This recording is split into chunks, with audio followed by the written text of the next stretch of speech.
In the last video, I derived our brand new Year 13 binomial expansion. That's not something you'll need to do in the exam, but if you're interested, do go back and have a look at the derivation. It'll help you understand it better. In this video, we're just going to look at how we can use this expansion, in what sort of situations we can, and what the outcome is. Let's have a look.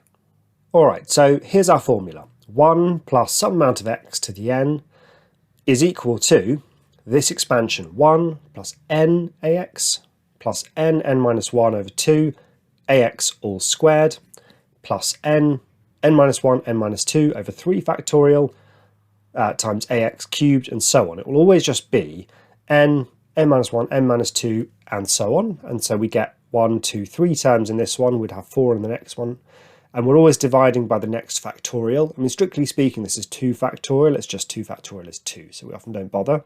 And then always ax to that power. And the conditions here, remember, are that ax has to be between minus 1 and 1, which means the modulus of ax needs to be less than 1. Okay, so can we find the first 4 terms of the expansion of 1 plus 3x to the minus 2? So what we're expanding here is 1 over 1 plus 3x all squared, which is pretty cool. We're going to find a polynomial expansion for that. So let's do it. So let's use this. So we've got 1, which is what we need, and my value of a is 3, and my value of n is negative 2. So let's do this. So we've got 1 plus, and then I'm going to use lots of brackets here because it can be really easy to drop negatives here. So then I've got n ax. So n is minus 2, and ax is 3x. Next term is n, which is negative 2, n minus 1, which is negative 3, over 2 factorial, which is just 2, and then I multiply that by 3x squared. Okay, and the fourth term is n minus 1, n minus 2, divided by 3 factorial, and then all of that multiplied by 3x cubed, and so on, but we just wanted the first 4 terms. Now we just need to simplify. So that's 1. Now negative 2 times 3x is minus 6x. And what have we got here? Well, feel free to just key this stuff into the calculator because it's very easy to make mistakes otherwise. It's minus 1 times minus 3 divided by 2 multiplied by 3x squared. So I'll just type a 3 squared here. So that gives me a positive 27x squared. My next one is minus 2 times minus 3 times minus 4 divided by 3 factorial, which is 6. And then all of that multiplied by 3 cubed. That gives me minus 108x cubed. All right, so, and then a plus dot dot dot to show that I understand that this goes on forever. All right, so what are the conditions for this working? Well, it must be that ax, or the modulus of ax, is less than 1. So in our case, it's that the modulus of 3x is less than 1. Okay, because it's this bit that needs to be less than 1. And if I divide through by 3, I get that the modulus of x needs to be less than 1/3. So that means that this expansion is going to be pretty good as long as x is between minus 1/3 and 1/3. Let's take a moment just to look at a graph of what's going on, just so you can see what we mean by this rule here. Okay, so I've come to Desmos here, it's desmos.com, online graph and calculator, and let's have a look at what these things look like. So our original function was y equals, and then it was 1 plus 3x, 1 plus 3x to the power of minus 2. All right, so this is the actual function that we're dealing with here. Now let's have a look at what my expansion was. As a reminder, here it is, 1 minus 6x plus 27x squared minus 108x cubed. Let's take a look at what that looks like. Okay, let's start keying this in. Y equals 1. Okay, there's the first term of my expansion. That's not particularly good, but let's keep going. The next term was minus 6x. Okay, well, that's still not a very good approximation, but at least it's a kind of tangent to the curve at this point.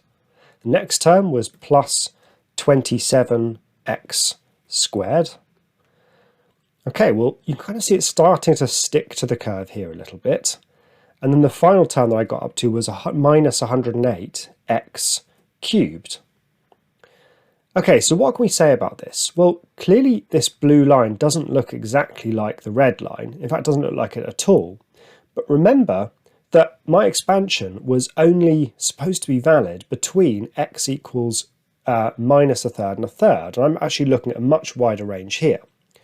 If I go into the settings here and I say, in fact, please only show me the x-axis between minus 0.333 and positive 0.333, well, now we've only got the range that we're interested in. And what you can see is, at least for some of this range, it's starting to look pretty good. In fact, the smaller x's, the more my blue approximation looks like my red function. And what's going to happen is if I had kept this expansion going, I only found the first 1, 2, 3, 4 terms. If I'd kept it going for longer, this blue curve would stick more and more and more and more to the red line in the range minus a third to a third. It's just that I only did 4 terms. But it's going to be really good for very small values and then get a little bit worse over here. But if I continued my expansion, it would look better and better and better. Okay, so that's what's going on graphically. Let's do a few more examples. All right, so here we've got, find the first 3 terms of the expansion of 1 minus 4x to the power of a half. So it can be helpful to just write down for yourself what your ax's are and what your n is. So here, my ax is minus 4x, or really it's just that a is minus 4, and my n is a half. So what I'm actually expanding here is the square root of 1 minus 4x. Okay, let's work through this. So the first term is 1, and then it's nx, so that is a half, or nax, sorry, a half times minus 4x.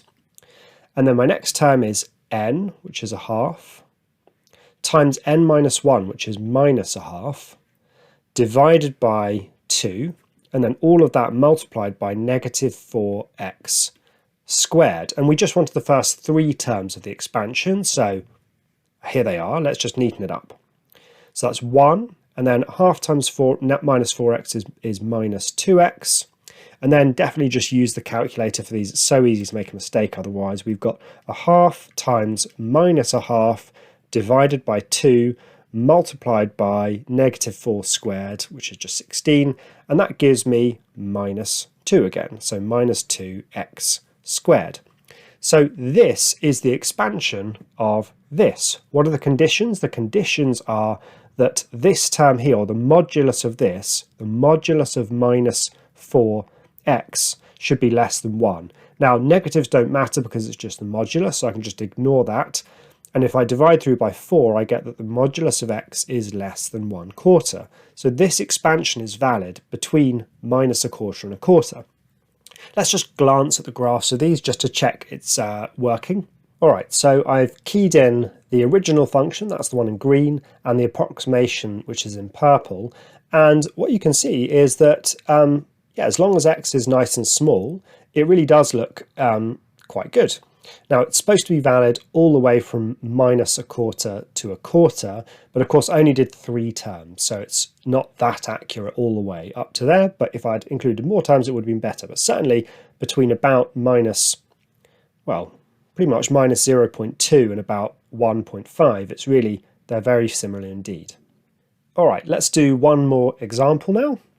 So we've got 1 minus x over 3 to the power of minus 3 over 2. Find the first 3 terms of the expansion. Okay, what are we even expanding here? Well, it's it's a negative power, so it's 1 divided by, and then what is it? Well, it's 3 over 2, so that's the square root of 1 minus x over 3, and then all of that stuff cubed. So it's a pretty wild function here, and we're going to find a polynomial approximation to it. So my a is the coefficient of x, is minus a third here, and my n is minus 3 over 2. We're going to find the first 3 terms of the expansion. So it's 1 plus nx, or nax, so minus 3 over 2, and then minus x over 3. And then the next term is n, which is minus 3 over 2, n minus 1, which is minus 5 over 2, divided by 2, and that's multiplied by negative x over 3 squared. And yes, there's a plus ... because it will go on forever. What is this? Well, minus 3 over 2 multiplied by minus x over 3 is x over 2. Now, definitely we're going to use calculators here. So I've got minus 3 over 2 multiplied by minus 5 over 2 divided by 2, and that whole thing multiplied by negative x over 3 squared. So I'll just multiply by minus a third squared. Okay, in total then we've got 5 over 24, so plus 5 over 24, or I could put 5x over 24. Oh, x squared, it's a squared term. Plus ... So there's the expansion for this one. And when is it valid? Well, it's valid when the modulus of my ax term is less than 1. Forget about the negatives, it doesn't matter, it's inside a modulus. Multiply through by 3, and this one is valid when the modulus of x is less than 3. So that's between minus 3 and 3. And let's just glance at the graphs again. Now, looking at the graphs obviously is not something to do in an exam, but it's interesting to see. So let's take a look at the graphs and see how good it is. All right, so here are the two functions, and we can see that it's looking pretty good. I mean, it's supposed to be valid from minus 3 to 3, and it's definitely not there yet. But for very small values of x, they do look very similar indeed. So looking good at the moment. Obviously, if we continue this expansion much longer, then it would stick to the original, the black graph, for much longer. All right, I hope that's been a useful introduction to using the new binomial formula. In the next video, we're going to explore how to deal with versions when we don't have 1 as our first term. I'll see you there.